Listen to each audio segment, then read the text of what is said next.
तो hello everyone, स्वागत है आपके अपने यूट्यूब चैनल वाइस सर पर। तो हम लोग आज देखने के लिए जा रहे हैं क्लास 10th मैथ में जो एक ऑब्जेक्टिव है बार बार पूछा जाता है, एक या दो ऑब्जेक्टिव भी कई बार पूछे जाते हैं। वो है हमारा परिमेय संख्या और अपरिमेय संख्या को पहचानने को लेकर। मतलब परिमेय संख्या और अपरिमेय संख्या दे दिया जाता है, पूछा जाता है उसमें से कौन सी अपरिमेय संख्या है, कौन सी परिमेय संख्या है। जैसा कि हमारे पास प्रश्न अभी यहाँ पर एक निकल के आ रहा है, निम्नलिखित में से कौन सा एक अपरिमेय संख्या है। और भी प्रश्न हमारे पास है जो कि हम यहाँ से देख सकते हैं कौन कौन से प्रश्न है हमारे पास। और भी देखो, 7+3√2 बताना है ये परिमेय है कि अपरिमेय है। इसमें से ये जो सारे दिख रहे हैं ऑप्शन जो दिख रहे हैं यहाँ से, यहाँ भी बताने हमको परिमेय है कि अपरिमेय है। और भी प्रश्न है हमारे पास, यहाँ से देख लो, इसमें बताना है कौन परिमेय कौन अपरिमेय है। यहाँ से हमको बताना है कौन परिमेय है कौन अपरिमेय है।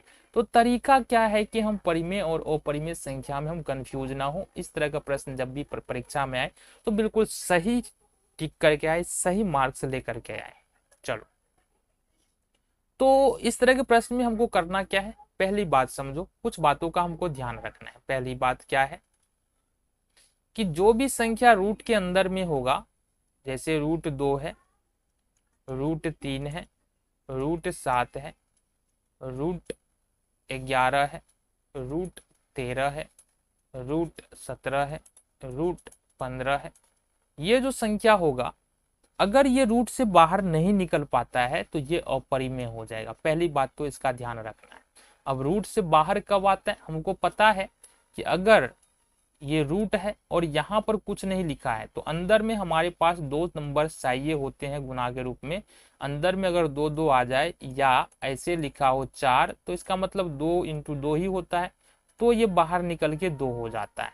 अगर अंदर में इस तरह से लिखा हो हमारे पास 16, तो इसका मतलब है ये होगा 2 × 2 × 2 × 2। इसका मतलब यहाँ से 2 2 मिल करके फिर से बाहर निकल जाएगा, ये 2 × 2 हो जाएगा, तो ये भी बाहर आ जाएगा। अगर 16 लिखा है रूट के अंदर में तो परिमेय संख्या हो जाएगा। रूट अंडर 4 लिखा है तो भी परिमेय संख्या हो जाएगा। अगर रूट के अंदर में है, बाहर निकल सकता है, बाहर कैसे निकलता है तो वो तो हम बता दिए, तो ये हमारा परिमेय संख्या हो जाता है। बातें समझ में आ गई? ठीक है। एक चीज और ध्यान रखना है, यहाँ कुछ नहीं था ना अभी। अब मान लो यहाँ पर कोई 3 डाल दिया है, परीक्षा जो क्वेश्चन है उसमें वहां पर 3 है। अब यहाँ पर हमारे पास है 4। अब ये परिमेय संख्या नहीं होगा क्योंकि ये 4 अब रूट से बाहर नहीं आएगा। अगर 3 डाला है, अब यहाँ 8 है, तो अब ये बाहर आएगा, √3 है, इसको करेंगे 2 × 2 × 2।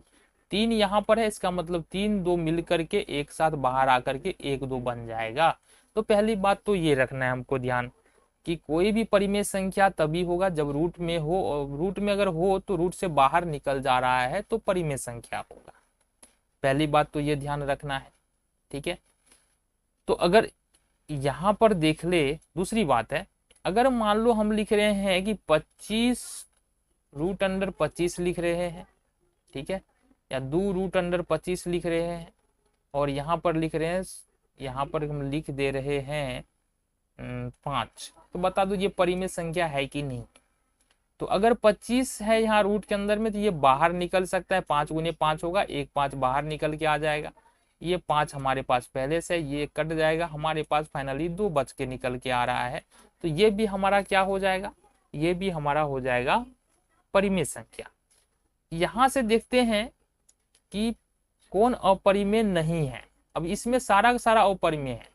पाई देखेंगे वो भी अपरिमेय है, √7 देखेंगे बाहर आएगा नहीं, ये भी अपरिमेय है, √2/√5 ये भी अपरिमेय है। लेकिन यहाँ ये बिल्कुल देखने में लग रहा है कि ये अपरिमेय ही होगा, लेकिन परिमेय क्यों है और इसके बारे में बात करते हैं।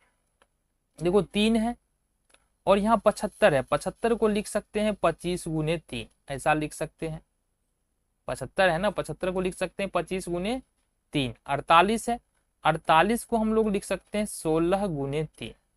और हमको पता क्या है कि ये 25 जो है ना, ये अगर थोड़ा सा और आगे बढ़ा ले, इसको लिख सकते हैं 5 × 5 × 3। और इसको लिख सकते हैं, 3 बाहर में है, 3 नहीं है ना बाहर, यहाँ 3 नहीं है, तो यहाँ से 3 हम हटा देते हैं। ठीक है, 3 के साथ तो और कुछ भी हट गया जी, चलो 16 है। तो यहाँ से देखो 3 नहीं है, ये वाला 3 हमारे पास नहीं है, इसको हटा देते हैं। ठीक है, तो ये 3 नहीं है हमारे पास। अब यहाँ से इसको क्या लिख सकते हैं, इसको लिख सकते हैं 1 2 3 4 गुने 3, ऐसा हम लिख सकते हैं इसको, रूट के अंदर में होगा। अब देखो यहाँ से दो दो 5 मिल करके बाहर आ जाएगा, ये हो जाएगा 3 गुने 5 और ये हमारा हो गया √3। अब दो दो मिल के 1 2 बाहर, फिर दो दो मिल के 1 2 बाहर, 1 3 हमारे रूट के अंदर में बच जाएगा। मतलब 2 गुने 2 बाहर निकल रहा है, √3 बच रहा है। ये हो जाएगा हमारे पास 15 √3 और ये बचेगा 4 √3। देखो √3 गुना में है, √3 यहाँ 15 गुने √3, 4 गुने √3, इसका मतलब यही होता है। √3 से √3 कट जाएगा, बच गया 15/4। तो ये हम भी हमारा क्या हो जाएगा, अपरिमेय संख्या हो जाएगा। तो यही करना होता है, हमको सॉल्व करके देखना पड़ेगा कौन बाहर निकल रहा है, रूट तो नहीं बच रहा है। अगर रूट कहीं भी बच रहा है तो वो हमको परिमेय संख्या नहीं होगा, वो अपरिमेय संख्या हो जाएगा। कुछ और प्रश्न है, इसको देख लेते हैं। निम्नलिखित में कौन अपरिमेय संख्या, यहां से देख लो कौन अपरिमेय संख्या। अब पूछ रहा है कि इसमें से कौन अपरिमेय संख्या। प्रश्न इसी तरह के पूछे जाते हैं एग्जाम में, बिल्कुल सीधा प्रश्न तो पूछेगा कि नहीं √3 बताओ कौन सी संख्या है, ये तो हम बता ही देंगे। अपरिमेय पूछ रहा है ना, तो हमको यहाँ पर देखना पड़ेगा कौन रूट से बाहर नहीं निकल रहा है। देखो अगर यहाँ पर बात करेंगे 100 के वर्गमूल का, तो 100 का वर्गमूल निकल जाता है, ये निकल जाता है 10। 4 के वर्गमूल का बात करेंगे, ये निकल के हो जाता है 2। यहाँ पर देखो डी नंबर ऑप्शन में √16 और प्लस √25 दिया है, ये 16 का 4 और 25 का 5 ये भी निकल जाए, लेकिन √17 दिया हुआ है, ये नहीं निकलेगा बाहर, तो ये अपरिमेय संख्या यही हो जाएगा। नेक्स्ट जो क्वेश्चन है, देखो ये बहुत ज्यादा समझने वाला बात है कि पाई जो है ना, पाई है अपरिमेय संख्या। कौन सी संख्या है, अपरिमेय संख्या है। लेकिन हमारा जो 22/7 होता है, कई बार जो हम पाई का मान लेते हैं, ये होता है परिमेय संख्या। इस बात को ध्यान रखो। अगर पाई को किसी संख्या से गुना कर दिया जाए तो भी यह अपरिमेय होगा, ठीक है। पाई को किसी संख्या से भाग दिया जाए तो भी यह क्या होगा, अपरिमेय होगा। तो ये बात ध्यान दो इतना। तो हमारा पाई कौन सा संख्या हो गया, अपरिमेय संख्या, ठीक है। समझ में आ रहा है ना, बिल्कुल। चलो ठीक, अगले प्रश्न को देखते हैं, फिर समझते हैं किस तरह के प्रश्न आते हैं। निम्नलिखित में कौन परिमेय संख्या है। देखो 2 और √-√3 ये 2 परिमेय संख्या है। √3 जो है अपरिमेय संख्या है। जब एक परिमेय संख्या और एक अपरिमेय संख्या को जोड़ घटा के रूप में लिखा जाता है तो हमेशा अपरिमेय आता है। जैसे हम लिख दे 3 + √5 अपरिमेय हो जाएगा, √5 - 2 अपरिमेय हो जाएगा, 2√2 अपरिमेय हो जाएगा, 2√3 - 5 अपरिमेय हो जाएगा, 7√5/2 + 5 ये भी अपरिमेय हो जाएगा। तो इस तरह से देख रहे हैं, जोड़ घटा गुना भाग यदि एक परिमेय एक अपरिमेय का करे तो हमारे पास अपरिमेय निकल के आता है। अब इस प्रश्न में पूछ रहा है कौन परिमेय है, तो सी नंबर ऑप्शन को देखो, यहाँ से दिया है 2√3 बट्टे में है √3, √3 से √3 कट जाएगा, बच जाएगा हमारे पास 2। तो ये हमारा 2 जो है वो परिमेय हो जाता है, ठीक है। आगे आ जाओ। निम्नलिखित में कौन परिमेय संख्या है। परिमेय संख्या खोजना है हमको। √5 बाहर आएगा नहीं, 2 √3 बाहर आएगा नहीं, एक परिमेय है अपरिमेय है और इसके बीच में माइनस का चिन्ह है। तो हमने क्या बताया, प्लस माइनस के अगर चिन्ह के साथ जुड़ा हो एक परिमेय अपरिमेय तो वो अपरिमेय होता है। बच गया √16, तो √16 का जो वर्गमूल निकालेंगे 4 निकल के आएगा, ये हमारा परिमेय हो जाएगा, ठीक है। तो इस तरह से हमको करने हैं। जितने भी क्वेश्चन इस पैटर्न पे पूछे जाते हैं, कोशिश है सारे प्रश्न करवा दिया जाए। थोड़ा सा दिमाग तो लगाना पड़ेगा, बिल्कुल यही तो सेम नहीं आने वाला, लेकिन इससे मिलता जुलता प्रश्न आएगा। 35 नंबर का प्रश्न है, 35 नंबर बोल रहे हैं। नेक्स्ट क्वेश्चन हमको देखना है 7 + 3√2। हमने क्या बताया पहले ही कि 3√2 क्या है, अपरिमेय संख्या, क्योंकि 3 परिमेय है, √2 अपरिमेय है। यहाँ देखेंगे 3√2 है, 3 परिमेय, √2 अपरिमेय, तो ये पूरा पूरा अपरिमेय, ये पूरा अपरिमेय, और प्लस में है एक परिमेय संख्या। परिमेय और अपरिमेय के जोड़ेंगे तो जो हो जाएगा अपरिमेय संख्या। ये हमारा बी नंबर ऑप्शन हो जाएगा, अपरिमेय संख्या हो जाएगा।